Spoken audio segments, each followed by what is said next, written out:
ঠিক যেরকম গোমূত্র থেকে লিভার ভালো হয়, সেটা শুধু গোমূত্র ফলটা তারা জানে, কিন্তু দুগ্ধকে জানে না। তো এই জগতে মানুষ ভ্রান্ত ধারণার বশবর্তী হয়ে শ্রীকৃষ্ণকে একটি মহাপুরুষ বলে মনে করে, কেউ কৃষ্ণকে দেবতা বলে মনে করে। সেজন্য তাকে বলেছেন কৃষ্ণ অবজানতি মাং মূঢ়া মানুষিং তনুমাসিতম পরম ভাবম অজানত মামভূত মহেশ্বর। সে আমার পরম ভক্তি জানে না।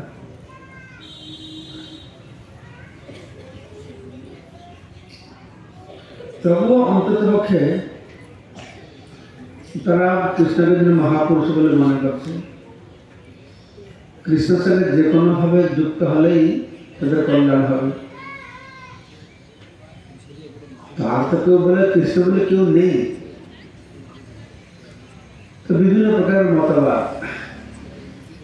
ইন্টারেস্টিং জিনিস আছে যে যা বলতো নাই সে কৃষ্ণকে নিয়ে মাথা ঘামাচ্ছে সবাই। এই কৃষ্ণকে নিয়ে মাথা ঘামালেই কল্যাণ। অসুরেরা যেরকম কংস সবসময় কৃষ্ণ কথা চিন্তা করত, হিরণ্যকশিপু বিষ্ণু কথা চিন্তা করতেন, রাবণ সবসময় রামের কথা চিন্তা করত। আর নারদ মুনি বলছেন এই অসুরেরা ভগবান সম্পর্কে যত গভীরভাবে চিন্তা করে ভক্তরাও পারবে না অত গভীরভাবে। ভক্তদের থেকে আরো গভীরভাবে তারা চিন্তা করে। তো সমস্যা আছে, তারা চিন্তা করে কিন্তু প্রতিকূল ভাবে চিন্তা করে, ভক্তরা অনুকূল ভাবে চিন্তা করে। তো প্রতিকূল ভাবে চিন্তা করেও তারা মুক্তি পেয়ে যায়। তাহলে অনুকূল ভাবে চিন্তা করলে কি হবে? প্রতিকূল ভাবে চিন্তা করলে তারা ভগবান দ্বারা ভগবানের বধ করে, তাদের পাপকে হরণ করে শুদ্ধ করে। অনুকূল ভাবে যদি তার চিন্তা করবে মানব না কিভাবে মধ্য ভক্ত, আমার ভক্ত যেরকম চিন্তা করে তাহলে মা অবশ্যই সে অবশ্যই আমার কাছে আসবে। সে মুখ্যভাবে তা নয়, সে আমার ধামে আসবে, আমার কাছে আসবে। তো ব্যাপার হচ্ছে শিল শুকদেব গোস্বামী তিনি আত্মারাম হয়েও ভগবানের কথা শুনে তাকে আকৃষ্ট হয়েছিলেন। আত্মারামস্ত গুণাহ নিগ্রন্থ্যপি উরুক্রমে কুর্বন্তি অহেতুকী ভক্তি ইত্থম ভূত গুণাহ। ভগবান শ্রীহরির গুণ অত অদ্ভুত। আত্মারাম যারা আত্মাকে রমণ করে, আত্মাকে আনন্দ পায়, তাদের আনন্দের জন্য কারোর উপর নির্ভর করতে হয় না, তারা পর্যন্ত আকৃষ্ট হচ্ছে। ইত্থম ভূত গুণাহ, হরির গুণ অত অদ্ভুত। শিল শুকদেব গোস্বামী আত্মারাম হয়েও যখন জন্ম হয় সঙ্গে সঙ্গে মাতৃগর্ভ থেকে নির্গত হয়ে পালিয়েছেন জঙ্গলে। তার বাবা আবার কায়দা করে ভারী পেরিয়ে নিয়ে এসেছে, তাকে ভালো করে পড়িয়েছেন, শিখিয়েছেন, তারপরে তাকে পাঠিয়েছেন যা প্রচার করে। আমাদেরকে সবাইকে ভালো করে পড়তে হবে, শিখতে হবে, নোট করতে হবে। এইটা হচ্ছে ভগবত জ্ঞান লাভের একটা পন্থা। শুধু কথার সময় আশেপাশে হাঁ করে বসলে হবে না। অনেক সময় মানুষ আসে, কথায় বসে, কিন্তু চোখটা বন্ধ করে বসে নাকি? যখন পাঠক বলবে অজ্ঞানাত্মরন্দস্য জ্ঞানাঞ্জন শলাকা চক্ষুর উন্মিলিতম, তো শ্রোতাদের চক্ষু নিমিলিতম, সব বন্ধ হয়ে যায় নাকি? একরকম শ্রোতা। আর একরকম শ্রোতা আছে তারা চোখ বন্ধ করে না, তারা চোখ খুলে বসে থাকে, এরকম করে চোখ দিয়ে পান করছে, আসল বিষয় বাড়ি কথা মনে করছে বসে বসে। ये कथा मन में আমার মা একটা ভালো স্টোরি বলেছিল, আপনাদের বলবো। আমাদের উড়িষ্যাতে পুরীতে এই কার্তিক মাসে এসে বুড়িরা এই কার্তিক ব্রত করতে পুরীতে আসে। জগন্নাথ মন্দিরে বিভিন্ন পান্ডারা কিছু কিছু বুড়িদেরকে নিয়ে ভাগ পুরাণ শোনায়। তো একটা পান্ডা পুরাণ পাঠ করেছিল, একটা বুড়ি পুরাণ পাঠ শুরু হলে কান্না করে। তো পান্ডা মনে করছে আরে বুড়ির কত ভক্তি, সারা মাসটা চিন্তা করছে কি প্রেম, কত ভক্তি। তো পাঠ শেষ হয়ে গেল, পাঠের শেষে একটা নিয়ম আছে, শুধু দক্ষিণা দিতে হয়। তো সবাই দক্ষিণা দিতে এসছে, দক্ষিণা দিচ্ছে। এই বুড়ি কি করেছে, কাপড় খুলে একটা মহিলা একটা নোট দিয়েছে। তো পান্ডা চিন্তা করছে, মা তোমার অত ভক্তি, তুমি কথা শুনলে কান্না করো, তো দক্ষিণা তো কম দক্ষিণা দিচ্ছে কেন? পান্ডারা তো দক্ষিণা দেয় না, আশা থাকে তাদের। তো বুড়ি বলছে, না রে বাবা, তোমার কথা শুনে আমি কান্না করি না। তো কেন কান্না করো? তো বাড়িতে একটা ছাগল ছিল, তো তোমার দাড়ি দেখে ওই ছাগলকে ধরো মনে করে কাকুর দাড়ি আছে। এক রকমের শ্রোতা আছে। 2 নম্বর শ্রোতা। আর 3 নম্বর শ্রোতা বলছেন যে সব শুনছে, সে ঘুমাচ্ছে না, বাড়ির কথা চিন্তা করছে না, সব শুনছে কিন্তু কিছু বুঝতে পারছে না। এটা ছিল বিশ্বনাথ চক্রবর্তী পাঠ। আরো 2-3টা আছে। তো এই প্রথম 3টা আমি বললাম এরকম আছে। সেদিন আমাদের সবসময় শাস্ত্র, আমি আগে বলেছি, শাস্ত্র পড়া আর অধ্যয়ন করা, ইংরাজি রিডিং আর স্টাডি। শাস্ত্র পড়ে যাওয়া একটা জিনিস, আর শাস্ত্রের অনুধাবন করা আর একটা জিনিস। অনুধাবন করলে সবসময় নিজের ভুলটা বুঝতে পারবে। এইবার পরে আমি কিছু অনুভব করলাম, বুঝলাম, পরের বার যখন পড়ব আমার অনুভবে বা বুঝাতে কি ভুল ছিল এটা আমি ধরতে পারবো। এরকম সারা জীবন আমরা শাস্ত্রকে অনুধাবন করতে পারি, পড়তে পারি, নোট করতে পারি, বোঝানোর চেষ্টা করতে পারি। এই শাস্ত্রকে বোঝার জন্য যে প্রচেষ্টা, এটা যে বুদ্ধির এক্সারসাইজ। যেরকম আমরা ব্যায়াম করি, শরীরকে সুস্থ হবে, আর ভালো মাসকুলার বডি হবে, সেরকম শাস্ত্রকে বোঝার জন্য যদি ধ্যান দেবে তো বুদ্ধির বিকাশ হবে। যদিও ভগবানের কথা শাস্ত্রে কেউ বুঝতে পারবে না, যদি ভগবান না বুঝায়, তবুও আমাদের প্রচেষ্টা, শাস্ত্রকে বুঝার প্রচেষ্টা যখন দেখবে তো ভগবান আমাদের বুঝাবে। সেই সে ঈশ্বর তত্ত্ব বুঝিবারে পারে, ঈশ্বরের কৃপালে হয়েছে যাহা। তো আমাদের প্রচেষ্টা, মা যশোদার প্রচেষ্টা যখন ভগবান দেখছেন তখন তার বন্ধন স্বীকার করেছে। তো আমাদের তাকে বুঝার জন্য, তার সম্পর্কে জানার জন্য সে ব্যগ্রতার সঙ্গে সঙ্গে প্রচেষ্টা ভগবান দেখবেন, তখন ভগবান কি করবেন, সর্বস্ব অহং ভিত্তি সন্নিবিষ্ট মথা স্মৃতির জ্ঞান অপহরণ, সে জ্ঞান তিনি আমাদেরকে দিবেন। এবং সেই জ্ঞান লাভ করে যখন আমরা সেবায় যুক্ত হব, সত্যেশাং সতত যুক্তানাং ভীরতাং প্রীতিপূর্বকম দদামি বুদ্ধি যোগম, তাকে তোমরা বুদ্ধি দেব। তো বুদ্ধির কাজটা কি? বুদ্ধির কাজ হচ্ছে ডিসক্রিমিনেশন, মানে কি পার্থক্য আছে সেটা নিরূপণ করে বিবেচনা করার যে শক্তি, সেটা বলা হচ্ছে বুদ্ধি। তো ভগবান সে বুদ্ধিটা দেবে, কোনটা ভালো, কোনটা মন্দ, কোনটা গ্রহণ করা উচিত, কোনটা পরিষ্কার করা উচিত, এসব কিছু ভগবান আমাদেরকে দেবে। সেজন্য আমাদেরকে অধ্যয়ন করতে হবে। শুকদেব গোস্বামীকেও অধ্যয়ন করতে হয়েছিল, ঠিক আছে? তো সবাই আপনারা এই গীতাকে অধ্যয়ন করবেন, অনুধাবন করবেন, তাহলে কি হবে, এই গীতার জ্ঞানটা শুধু গ্রন্থের মধ্যে না থেকে মানুষের হৃদয়ের মধ্যে প্রবেশ করবে। গ্রন্থে রাখলে হবে না, শুধু মাথায় রাখলে হবে না, এটা হৃদয়ের মধ্যে এই জ্ঞানকে স্থান দিতে হবে। তখন এই যে অফুরন্ত সুফল আমরা বুঝতে পারবো আর লাভ করতে পারবো। ঠিক আছে, তো আমরা তো দ্বিতীয় অধ্যায় দুটো সেশন শ্রবণ করলাম যে কীভাবে দ্বিতীয় অধ্যায়তে ভগবান সাংখ্য যোগের কথা বলছেন এবং বুদ্ধি যোগের কথা বলছেন।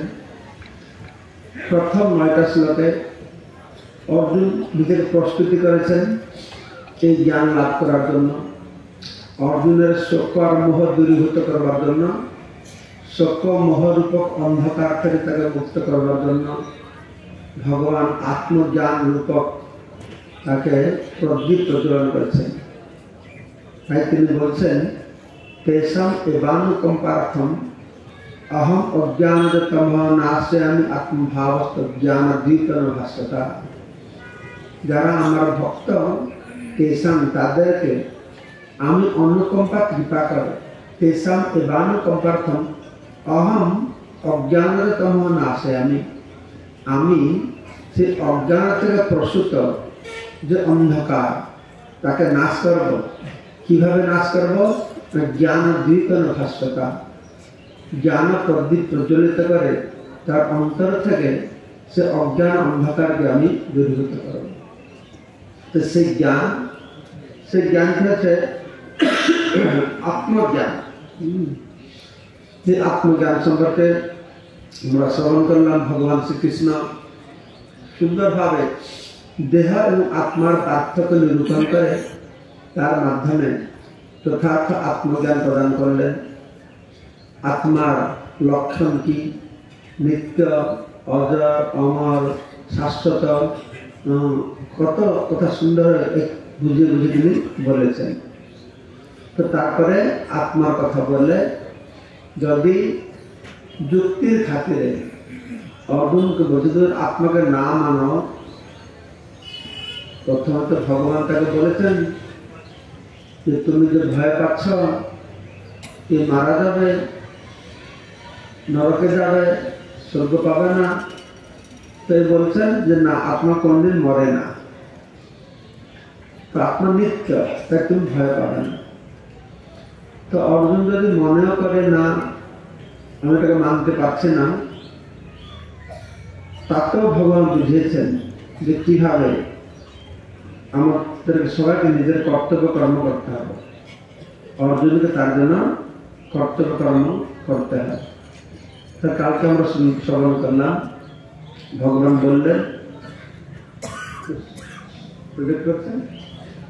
অব্যক্তাদিনী ভূতানি ব্যক্ত মধ্যানি ভারত অব্যক্ত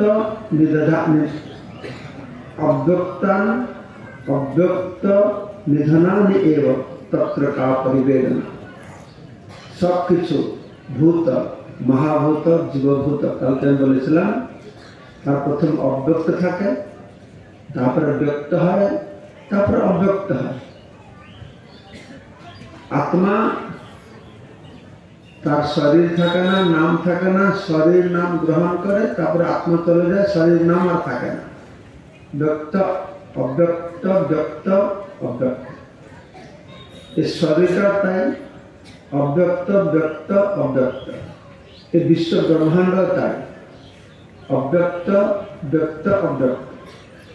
অর্থাৎ সবসময় ব্যক্ত হোক বা অব্যক্ত হোক, কোনো না কোনো রূপে এটা আছে। আত্মা বিষয়ে এরকম একটি বিষয়, এটা অনেক লোক অনেক প্রকারের দেখে, অনেক রকমের বুঝে, তাকে আশ্চর্য হয়, তাকে বর্ণনা করে, খুব আশ্চর্যভাবে তাকে শ্রবণ করে। কেউ দেখেও শুনেও শ্রবণ করেও তাকে বুঝতে পারে না, আত্মাকে বুঝতে পারে না। তো আত্মা সম্পর্কে সবাই বিভ্রান্ত। তো আত্মাকে কে বুঝতে পারবে না? যে সাধু গুরু কৃষ্ণের বৈষ্ণবের কৃপা পাবে, সে আত্মাকে বুঝতে পারবে। তাই এই আত্মা আর অনাত্মা জ্ঞান প্রদান করে ভগবান। তার উপসংহারে বলছেন দেহি নিত্যম অবদ্ধ আয়ন দেহে সর্বস্ব ভারত। এই দেহের মধ্যে এই দেহি রয়েছে আত্মা, সে আবদ্ধতাকে বধ করা যায় না। তস্মাৎ সর্বাণি ভূতানি নতুন শোচিত মহর্ষি, এই সব জীবের মধ্যে এই অবস্থা হয়, তাই তোমাকে অনুশোচনা করা উচিত নয়। ঠিক আছে, কালকে আমরা 30 নম্বর শ্লোক পর্যন্ত শ্রবণ করেছিলাম।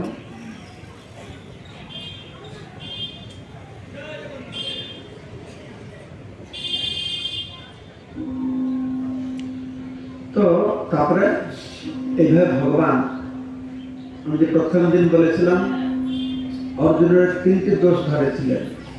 অর্জুন যে যুক্তি দিয়েছিল, তোমার যুক্তিটি অনার্য দুষ্টম, অস্বর্গীয়ম, অকীর্তিকরম, এই 3টে শব্দ আপনারা মনে রাখবেন। অনার্য দুষ্টম মানে এটা আর্য ব্যক্তির কথা নয়। আর্য ব্যক্তির কথা নয় মানে তাদের আত্মজ্ঞান আছে, যারা জীবনের উদ্দেশ্য লক্ষ্য কি জানে, তারা এরকম কথা বলে না। তো সেজন্য ভগবান কৃষ্ণ তাকে যুদ্ধে প্রবৃত্ত করবার জন্য প্রথমে আত্মা অনাত্মার বর্ণনা করে আত্মজ্ঞান প্রদান করেছেন। তারপরে তিনি বলছেন অনাদৃষ্ট অস্বর্গম অকীর্তিকরম। তারপরে তিনি 30 নম্বর শ্লোকে বর্ণনা করে বলছেন, 31 নম্বরে। তো আমরা 31 নম্বর থেকে আজকে শ্রবণ করব। সুধর্মমপি চাবেক্ষ না বিকম্পিতেষু মহর্ষি ধর্মাদি যুদ্ধ শ্রেয়ন্নাং ক্ষেত্রস্য ন বিদ্যতে। ভগবান এখানে ধর্মের দিক থেকে দেখছেন। তো তোমার স্বধর্মের কথা বিচার করলেও তাতেও তোমার এই যুদ্ধ না করার কোনো কারণ নেই।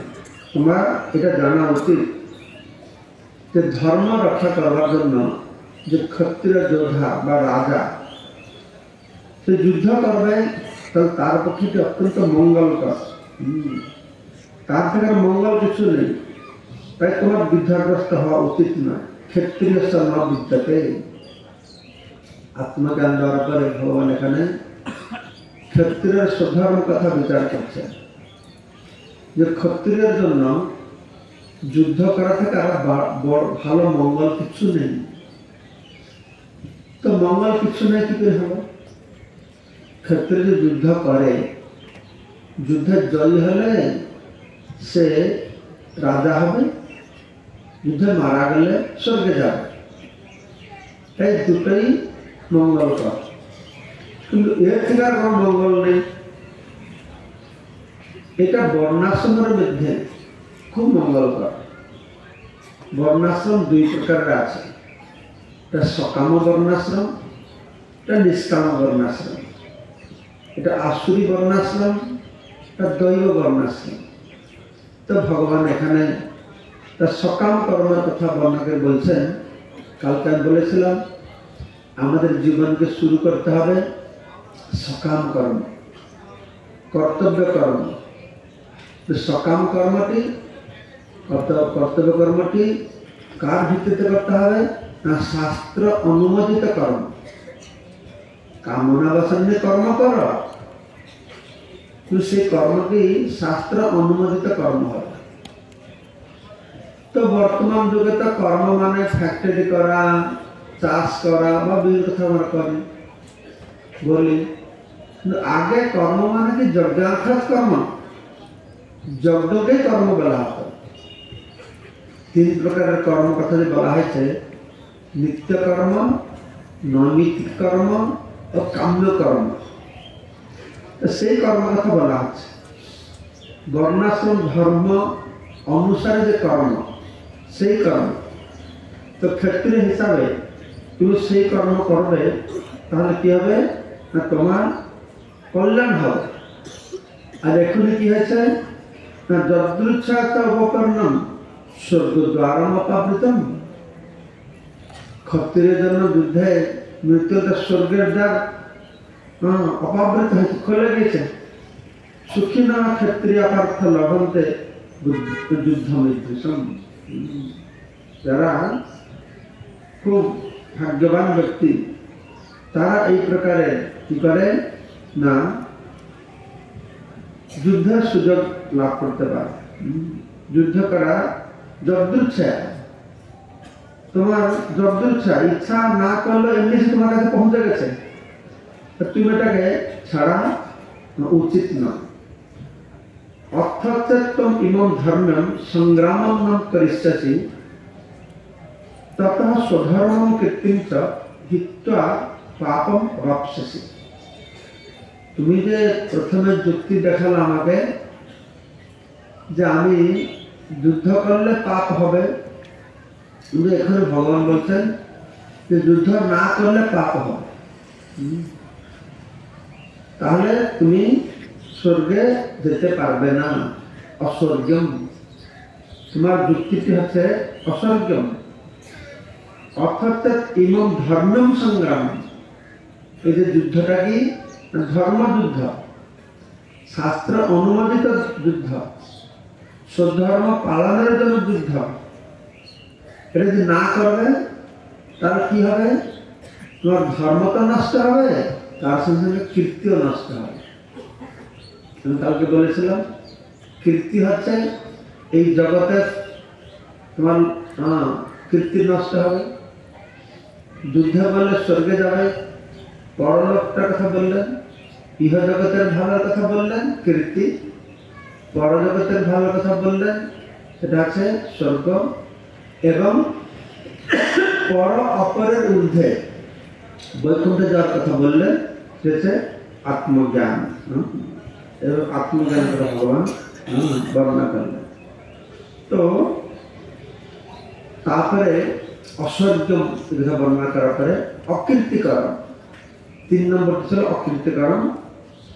34 নম্বর থেকে এই অকীর্তিকরণ কথাটি বর্ণনা করা হচ্ছে। ভগবানের উদ্দেশ্য হচ্ছে কোনোভাবে তাকে যুদ্ধে নিযুক্ত করা, কোনোভাবে যুদ্ধে নিযুক্ত করা। এই জন্যই যে ভগবানের একটা উদ্দেশ্য আছে, বিনাশ আছে দুষ্কৃতম, দুষ্কৃতকার থেকে বিনাশ করবে, তার নিজের উদ্দেশ্য। ভগবান এই জগতে যখন আসে তার নিজের উদ্দেশ্য থাকে, তার জগৎবাসীদের জন্য উদ্দেশ্য থাকে। এটা অন্তরঙ্গ কারণ থাকে, তার বহিরঙ্গ কারণ থাকে। তার অন্তরঙ্গ কারণ ছিল কি? তার নিজের কারণ কি ছিল? আমি সমস্ত দুষ্কৃতকারীকে বিনাশ করব। তার সঙ্গে সঙ্গে বাহ্যিকভাবে তিনি কি করছেন? অর্জুনের কল্যাণের জন্য তাকে তার ক্ষাত্র ধর্ম বা স্বধর্মে নিযুক্ত করবার জন্য ভগবান কৃষ্ণ চেষ্টা করেছে। এইভাবে সে যে যুক্তি দিয়েছিল যুদ্ধ হবে, পুরুষরা মারা যাবে, স্ত্রী কুলটা হবে, বর্ণসঙ্গে জন্ম হবে, পিতৃপুরুষ পিণ্ডতর্পণ পাবে না, তার নরকে যাবে। তো সেটাকে খণ্ডন করেছেন ভগবান যে না, বরঞ্চ তুমি যুদ্ধ না করলে তোমার ধর্ম আর ধর্ম সঙ্গে সঙ্গে তোমার কীর্তিও নষ্ট হয়ে যাবে। তো সেই কীর্তিটি কি করে নষ্ট হবে? তিনি ভগবান 34 নম্বর শ্লোকে বলছেন অকীর্তিং চাপি ভূতানি কথয়িষ্যন্তি তে অব্যয়ম সম্ভাবিতস্য চাকীর্তি মরণাৎ অতিরিচ্যতে। তো অকীর্তিং চ ভূতানি কথয়িষ্যন্তি তে অব্যয়ম। তে মানে তারা, তারা মানে তোমার দ্বারা শত্রুরা, তারা সব সময় তোমার অকীর্তির কথা বর্ণনা করবে। তারা কখনোই মনে করবে না যে তুমি দয়া করে যুদ্ধক্ষেত্রে চলে গেছো। তারা মনে করবে তুমি ভয়ভীত হয় এই যুদ্ধক্ষেত্রে তুমি পরিত্যাগ করেছো। তো সেজন্য তোমার তারা বহু প্রকারের খারাপ কথা বললে, ভয়াতরণ উপতরণ, তারা মনে করবে যে তুই ভয় থাকে, ভয়ের দরুন এই যুদ্ধক্ষেত্র পরিত্যাগ করেছে, তো সেই জন্য এটি তোমার অকীর্তি হবে।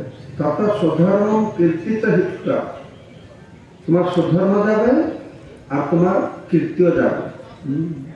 কেননা একটা সম্মাননীয় ব্যক্তির জন্য তার সম্মানহানি, তার নিন্দা শোনা মৃত্যু থেকেও খারাপ। নিন্দাটা মৃত্যু থেকেও খারাপ। তো এখানে বলা হচ্ছে কি যে সম্মাননীয় ব্যক্তি তার নিন্দা শোনাটা ঠিক না, তার নিন্দা শোনাটা তার মৃত্যুর মতো। কিন্তু ভক্তি জীবনে বলা হচ্ছে যে নিন্দা শুনলে তার ভক্তি বাড়বে। যদি আপনার কেউ নিন্দা করে, যেই কর্মের জন্য নিন্দা করছে, ভুল করেছেন বা পাপ করেছেন বলে, সেই পাপকর্ম থেকে আপনি মুক্ত হবেন। কেননা সেই পাপকর্মটা যে আপনার নিন্দা করছে তার মধ্যে সঞ্চারিত হবে। তাহলে যে নিন্দা করছে আপনার কল্যাণ করছে, একদিকে বুঝতে হবে। আমি কোথায় পুরাণে পড়েছি, এবার ভগবান শিব তার মনে একটু ভক্তিভাব কমে গেল। তিনি ভাবছেন টিকির ভক্তিভাব কমে কি বাড়াবো, তিনি লোক দেখাবো এরকম একটা কর্মকাণ্ড সবাই নিন্দা করবে। আসলে ভুল কর্ম করে না, তুমি লোকের নিন্দা করো, নিন্দাকে স্বাগত জানাচ্ছে। তো ভগবান কৃষ্ণ অর্জুনকে তার ভৌতিক দৃষ্টিভঙ্গি থেকে তাকে উদ্ভূত করাচ্ছেন, তো তাই তাকে বুঝাচ্ছেন তোমার কীর্তি নষ্ট হবে, লোকেরা নিন্দা করবে, সেটা মরণ থেকেও আরো কষ্টকর হবে। কিন্তু আমরা সবাই অনুভব করি, কেউ যদি আমাদের নিন্দা করে তাহলে আমার হৃদয় বিদীর্ণ হয়ে যায়, হৃদয় বিদীর্ণ হয়ে যায়। আমরা পরে শ্রবণ করব, কেউ যদি নিন্দা করে তাহলে তার প্রতি আমাদের কি মনোভাব হওয়া উচিত, কেউ আমাদের আঘাত করলে তার প্রতি কি মনোভাব হওয়া উচিত। আমার যে বলেছে আমরা আত্মজ্ঞান লাভ করেছি, আমরা আত্মজ্ঞান লাভ করেছি মানে জানি আমি দেহ নাই, আমি আত্মা, কিন্তু যথার্থ আত্মজ্ঞান আমাদের লাভ হয় না। এই জন্য কেউ যদি নিন্দা করে, আঘাত করে, আমরা সঙ্গে সঙ্গে তার প্রতিবাদ করি, তার নিন্দা করি, তার আঘাত করে। এটা যে প্রমাণ যে আমাদের আত্মজ্ঞান হয় না। তো আত্মজ্ঞানটা কখন হবে, কি করলে আত্মজ্ঞান হবে? যার ফলে সেই আত্মজ্ঞানের স্তরে উন্নীত হলে কেউ নিন্দা করলে, আঘাত করলেও আমি কষ্ট পাবো না, বড়টা ধন্যবাদ দিব। তাহলে কি করতে হবে আমাদেরকে? কি বলতে পারবে? হাত তুলবে। কি করতে হবে? নিউট্রাল থাকতে হবে। কি করলে আমরা আত্মজ্ঞান যে পাবো, সেই আত্মজ্ঞানের ফলস্বরূপ আমরা সমদর্শী হতে পারবো। সুখ দুঃখ, জয় পরাজয়, লাভ লোকসান।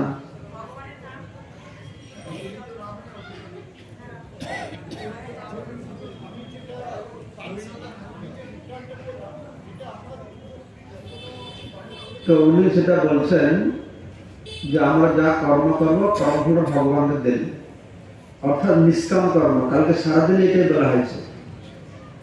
কালকে ক্লাসে আমি বলি সন্ধ্যাবেলা, বই পড়ে আমি দেহ নেই আত্মা জানা, এই একরকমের আত্মজ্ঞান। নিষ্কাম কর্ম করার মাধ্যমে আত্মাকে উপলব্ধি করা, সে আরেক রকমের আত্মজ্ঞান। তার প্রমাণটা কি? আত্মজ্ঞান যে লাভ করছে সমদর্শী হবে। সমদর্শী মানে সুখ দুঃখ, জয় পরাজয়, লাভ লোকসানকে সমানভাবে দেখবে। তো আমরা যদিও বলছি আমি আত্মাকে জানি, তো আমি আত্মাকে জানি না, যেহেতু আমি সুখ দুঃখ, লাভ লোকসান, জয় পরাজয় সমানভাবে দেখতে পাচ্ছি না। ভালো হলে আনন্দ পাচ্ছি, খারাপ হলে দুঃখে মিলিয়মান হচ্ছে। তাহলে সেই প্রকার আত্ম উপলব্ধি আমরা কখন হবে? না, যখন আমি যথার্থ রূপে নিষ্কাম কর্মে নিজেকে নিযুক্ত করব, তখন আমার যথার্থ আত্ম উপলব্ধি হবে। তো এখানে ভগবান বলছেন 35 নম্বর শ্লোকে, ভয়াত রণাত উপরতম মৎস্যন্তে তং মহারথা। মৎস্যন্তে যারা তোমাকে মহারথী বলে মনে করছিল, তারা কি মনে করবে না, ভয়াত রণাত উপরতম, তারা মনে করবে তুমি ভয়তে যুদ্ধক্ষেত্রে পালিয়েছে। তাদের যে দয়াকে যে চলে গেছে তা নয়, এবং তোমাকে যারা সম্মান করছিল তারা তোমাকে তাচ্ছল্য করবে, তুচ্ছ বলে, হেয় বলে মনে করবে। যে শান্ত তুম বহুমত পুত্র দাস্যসী লাভ। এগুলো জাগতিক কথা। যারা আমাকে সম্মান করতে, এখন সম্মান না করলে, হ্যাঁ আমাকে সম্মান করলো না, কি হলো, এরকম হয়ে যাবে। কিন্তু স্থিতপ্রজ্ঞ স্তরে থাকবে, সে এতে বিভ্রান্ত হবে না, সে এর দ্বারা প্রভাবিত হবে না। কিন্তু অর্জুনকে ভগবান বলছেন তুমি ওই স্তরে যাও না। তাই ভগবান তার স্তর অনুসারে তাকে এখানে একটা দিচ্ছেন যে কিভাবে সে যুদ্ধ করবার জন্য আরো প্রবৃত্ত হবে।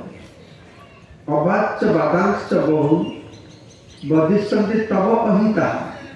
তোমার যে অহিতকারী ব্যক্তিরা, তারা দুর্বাক্য প্রয়োগ করবে। নিন্দন্ত স্তব সামর্থ্য, তোমার সামর্থ্যের নিন্দা করবে। তত্ত্ব দুঃখতরম মুক্তি, তাতে আর কি দুঃখ আছে, তাতে আর কি দুঃখ আছে। তেমনি ভগবান তাকে বুঝাচ্ছেন যে কিভাবে তুমি যুদ্ধ করা উচিত।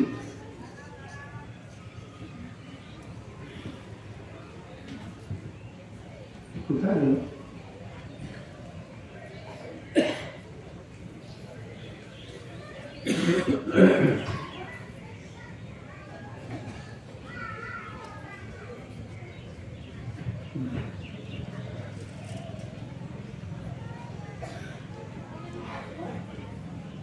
তো সেজন্য আমাদের কি করতে হবে বলছেন 35 নম্বর শ্লোক হয়ে গেল,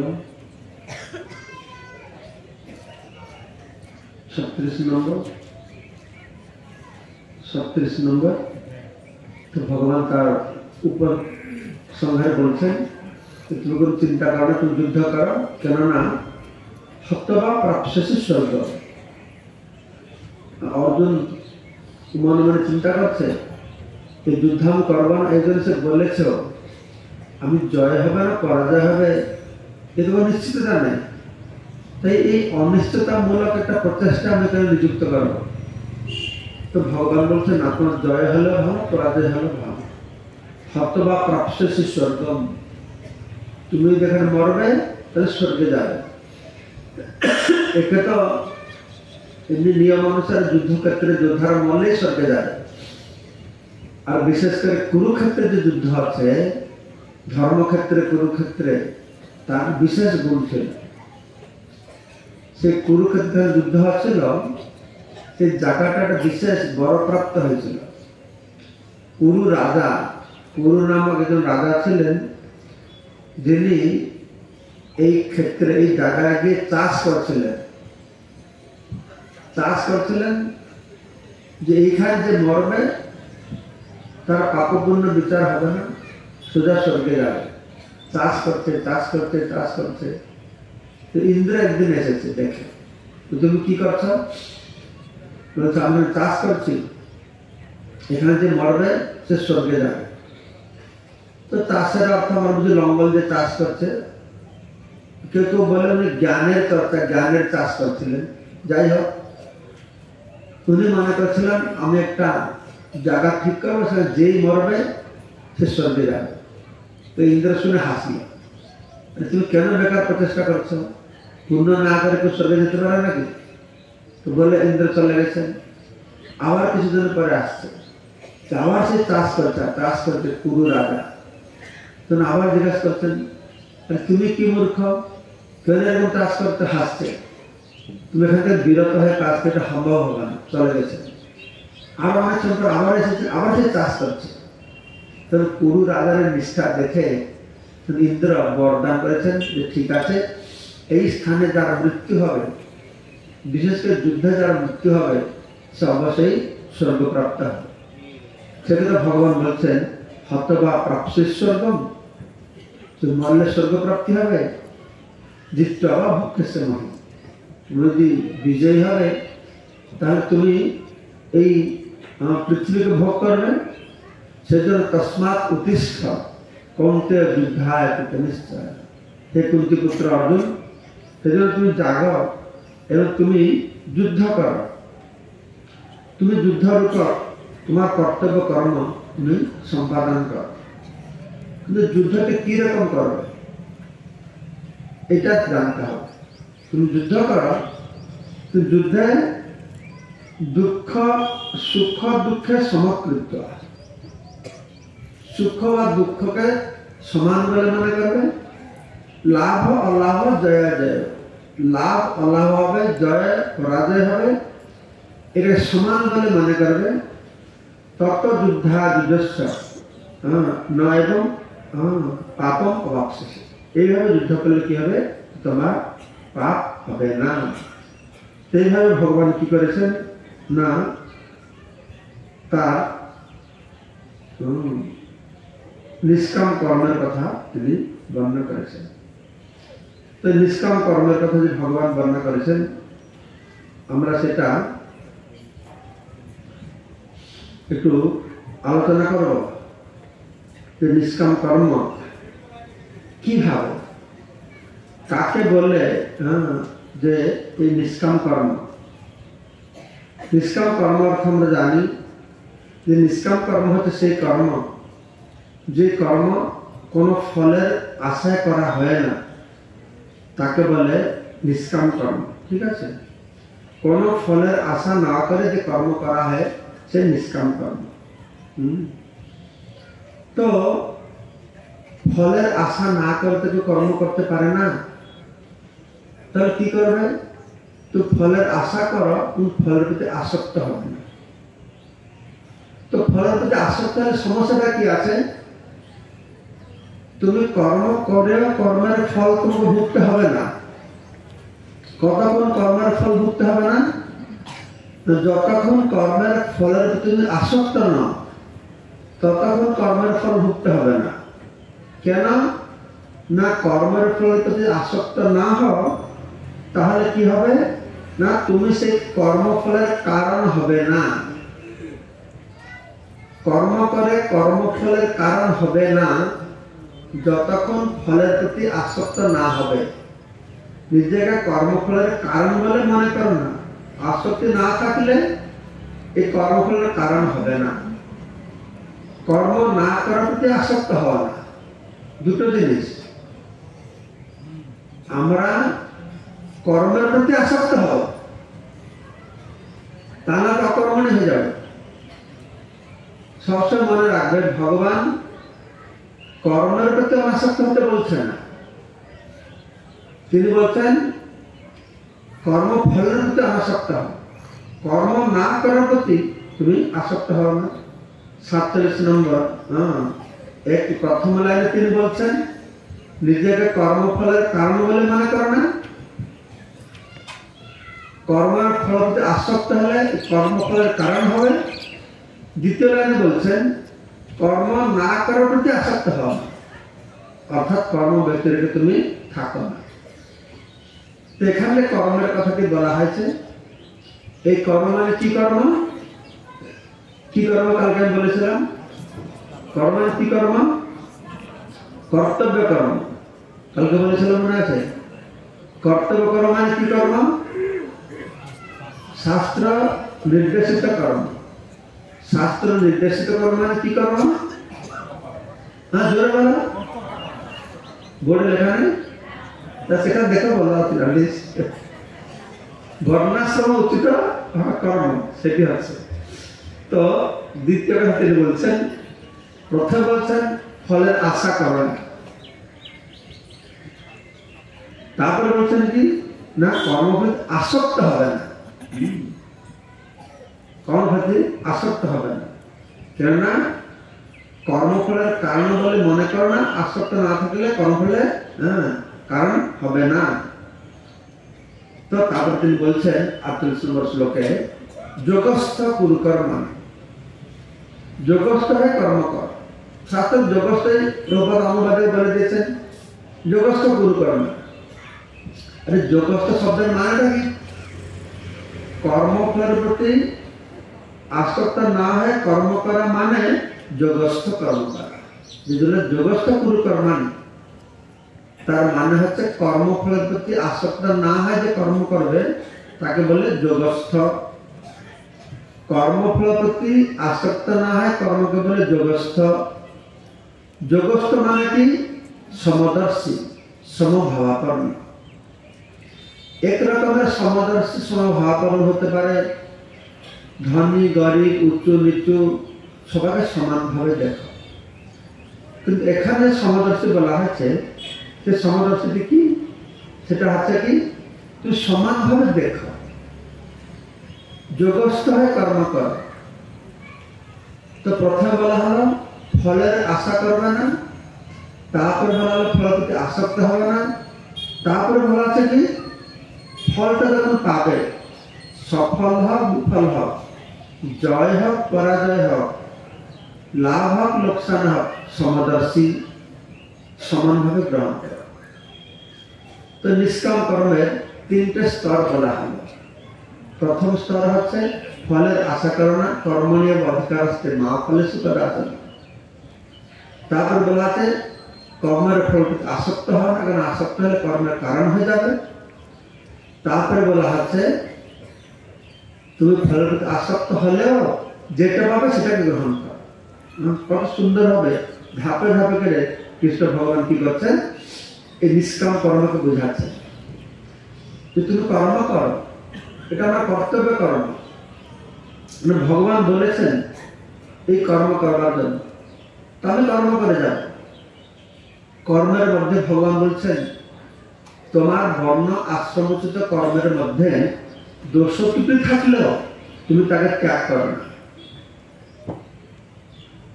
নিজের ধর্ম করতে গেলে কোন দোষ ত্রুটি থাকলেও ত্যাগ করে পরের ধর্ম গ্রহণ করবে না। নিজের বুদ্ধিতে ঘাস কাটবে, পরের বুদ্ধিতে ঘোড়া চলবে না।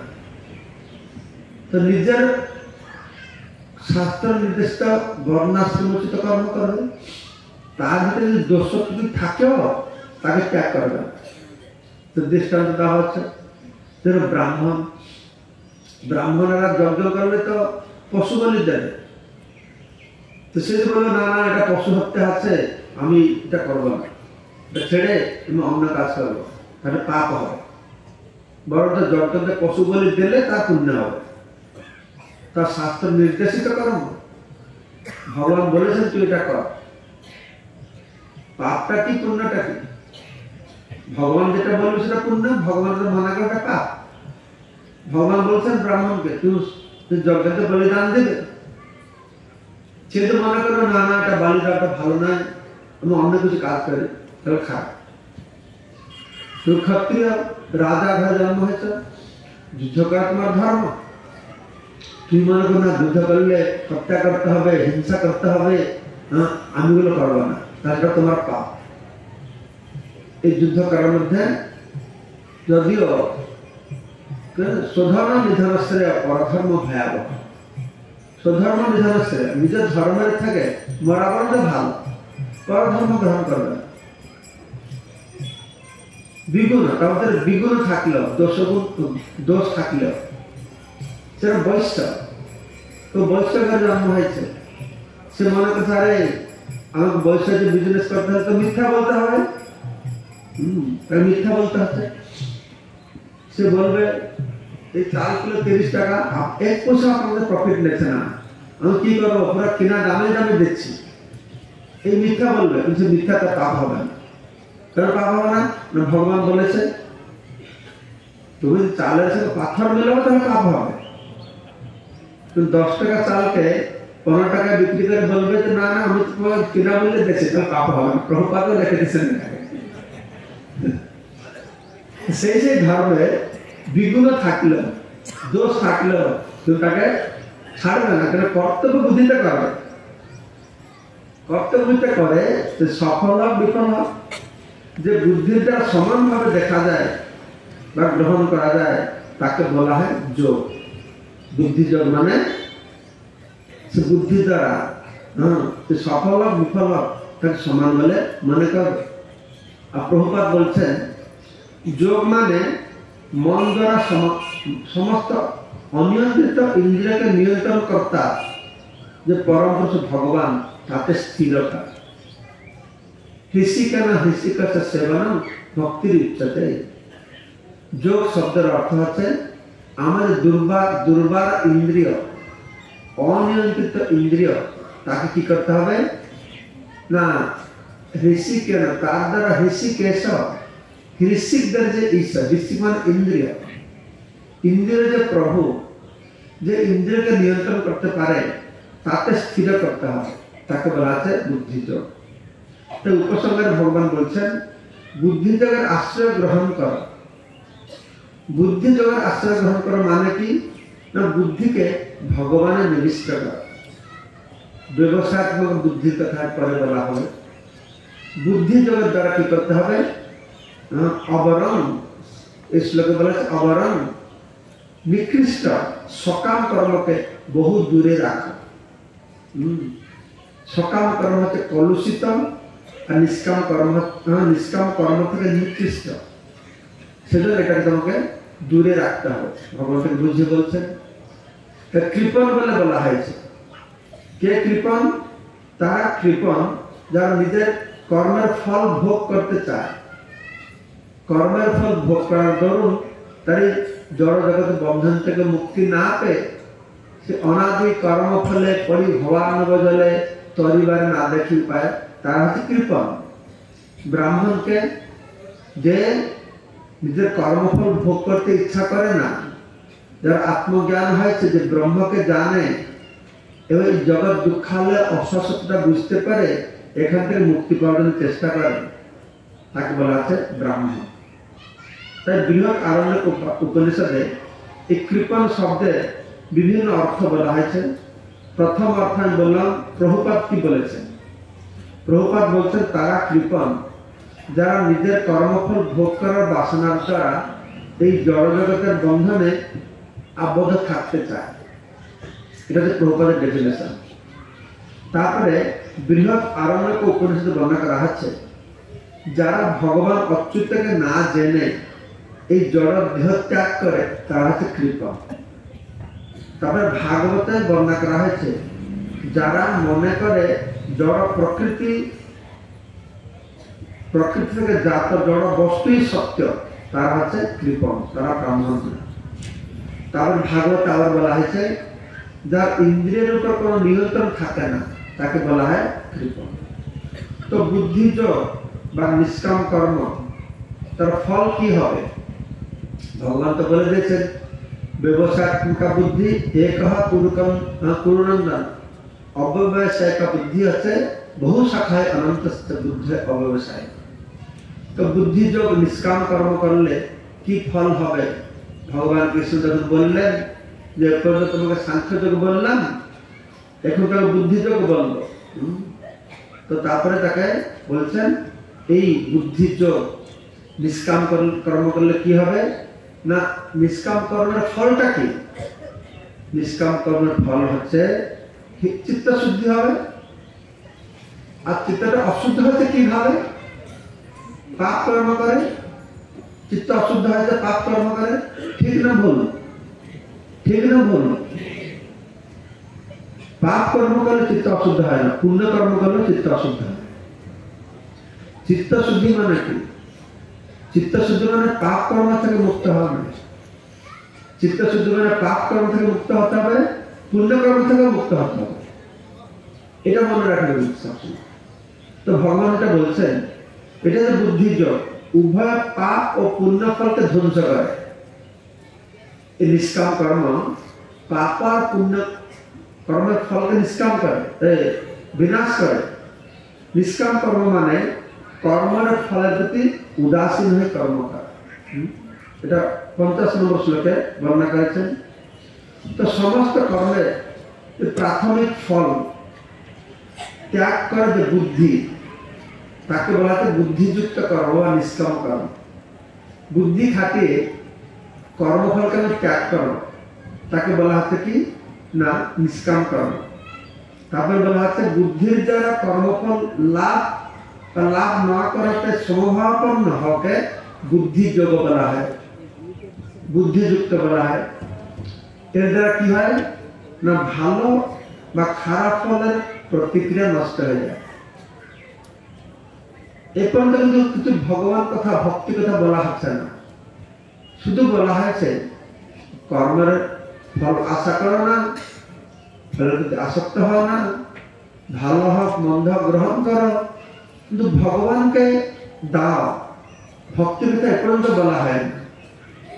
এরপরে ভগবান সুস্পষ্ট করবে যে আসল নিষ্কাম কর্ম করা তার ডেফিনেশনটা কি, আসল নিষ্কাম কর্মটা কি ভগবান তখন বলবে।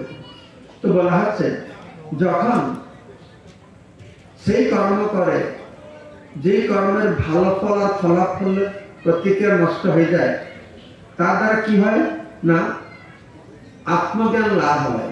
কেননা আত্মজ্ঞান লাভ হয়, এটা প্রতিবন্ধক।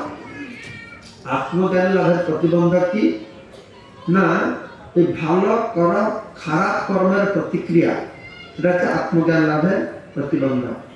তো নিষ্কাম কর্মের দ্বারা আর কি হয় সেটা বর্ণাকে 51 নম্বর শ্লোকে বলা হয়েছে। একটা হচ্ছে পাপপূর্ণ ফল থেকে মুক্তি পাওয়া যায়, আর একটা হচ্ছে জন্ম মৃত্যু চক্র থেকে মুক্তি পাওয়া যায় এবং সমস্ত দুঃখ কষ্টের ঊর্ধ্বে যে বৈকুণ্ঠ সেটি প্রাপ্ত হয়। 51 নম্বর শ্লোকে বলা হবে। তো 52 নম্বর শ্লোকে বলা হয়েছে বুদ্ধি মোহরূপক অন্ধকারের ঘন অরণ্যকে অতিক্রম করলে বেদবর্ণিত সমস্ত সকাম কর্ম সম্পর্কে যা শ্রবণ করেছে তা শ্রবণ করবে, তার প্রতি উদাসীন হয়ে যাবে। এখানে মাঝে একটু বর্ণাকে সুস্পষ্ট ভাবে বলি না, এখানে ভগবান বলছেন যে বেদবাদী তথা পার্থ ন অন্য স্থিতিবাদী না জয়মান পুষ্পিতান বাচন প্রবদন্তি অবিবস্থিত। ভগবান বলছেন প্রথম যখন বললেন ব্যবসায়াত্মকা বুদ্ধি এক পূর্ণন্দন বহু সখায় আনন্দস্ত বুদ্ধি অব্যবসায় না। হে অর্জুন, ব্যবসায়াত্মক বুদ্ধি নিশ্চয়াত্মক বুদ্ধি এক স্থির, অব্যবসায়ী মানে কি বহু দিকে এখানে ছুটছে সেখানে ছুটছে সেখানে ছুটছে। তারপর ভগবান বেদের কথা তুলে ধরেছেন য ইমাং পুষ্পিতান বাচন প্রবদন্তি অবিবস্থিত। বেদে এই কর্মকাণ্ডের কথা বর্ণনা করা হয়েছে। এই কর্ম করো স্বর্গে যাবে, এই কর্ম করো চন্দ্রলোক যাবে, এইটা করো পুত্র পাবে। তো ভগবান এই অবিবেকী ব্যক্তিরা যারা বেদবাদী, যারা বেদের প্রতি আসক্ত, তারা মনে করে ন অন্য অস্তিত্ববাদী না, এটাই বেদের কথা, এর উপর আর কিছু নাই। তারা কামাত্মনা স্বর্গপরা জন্মকর্ম ফলন প্রতি, তারা ভোগ ঐশ্বর্যের প্রতি তারা বিভিন্ন প্রকার কর্মকাণ্ডে ব্যস্ত থাকে। ভালো ঘরে জন্ম হবে, ঐশ্বর্য পাবো, স্বর্গ পাবো, কামাত্মনা, তারা কামী পুরুষ, তাদের কখনোই ব্যবসায়িক বুদ্ধি হবে না তাদের। তো এরকম বর্ণাকে তখন বলেছেন যে কিভাবে মনকে স্থির কর। বেদে বহু কথা বলা হয়েছে, কিন্তু বহু কথার মধ্যে আসল কথা কি? সর্বস্ব বেদে অহমবেদ্য বেদান্ত কিন্তু বেদবিদ এবতাম। বেদের জানতে বিষয় হচ্ছে আমি, আমাকে জানলে তুমি সব পেয়ে যাবে। তার দৃষ্টান্ত দিয়েছেন কৃষ্ণ গীতায় এই অধ্যায়তে। তুমি ছোট ছোট জলাশয়ে যাবে ভিন্ন ভিন্ন কাজ করতে, এক জায়গায় স্নান করবে, এক জায়গায় কাপড় কাচবে, একটা জলাশয়ে জল পান করবে, বড় লেকে গেলে সব পেয়ে যাবে। তো সেটা ধরে বলা হচ্ছে আবার ভগবান নিষ্কাম কর্ম কথা বললে প্রথমে যে বেদের কথা বলেছেন ত্রৈবেদ্য কি বিশ্বাবেদ নিষ্ঠগুণ হওয়ার জন্য। হে অর্জুন, বেদে এই 3 গুণের কথা বর্ণনা করা হয়েছে। বেদে বর্ণাশ্রমের কথা বর্ণনা করা হয়েছে। বর্ণাশ্রমটা ত্রিগুণের ভিত্তিতে। বর্ণাশ্রমটা কোথা থেকে এসেছে? ব্রাহ্মণ সত্যগুণ থেকে এসেছে, ক্ষত্রিয় সত্য রজগুণ থেকে এসেছে। সত্যগুণটা কম, রজগুণটা বেশি। বৈশ্য রজ তমগুণ থেকে এসেছে, শূদ্র তমগুণ থেকে এসেছে। ত্রৈগুণ্য বিষয় বেদ, নিস্ত্রগুণ্য ভবার্জুন। হে অর্জুন, এই বেদে তিনটে গুণের কথা বলছে, তিনটে গুণের ভিত্তিতে এই বর্ণাশ্রম ধর্মের কথা বলছে। বেদে 96% কর্মকাণ্ডের কথা বলছে। তাই বলা হচ্ছে যে বুদ্ধি যখন এই মোহরূপক অন্ধকার অরণ্যকে অতিক্রম করবে, তখন তুই বেদবর্ণিত এই সমস্ত কর্মকাণ্ডের কথা শুনেছ, সকাম কর্ম শুনেছ, যা শুনবে এ সবার তুই উদাসীন থাকবে, শুনে না শোনার মতন তুমি সেখানে থাকবে।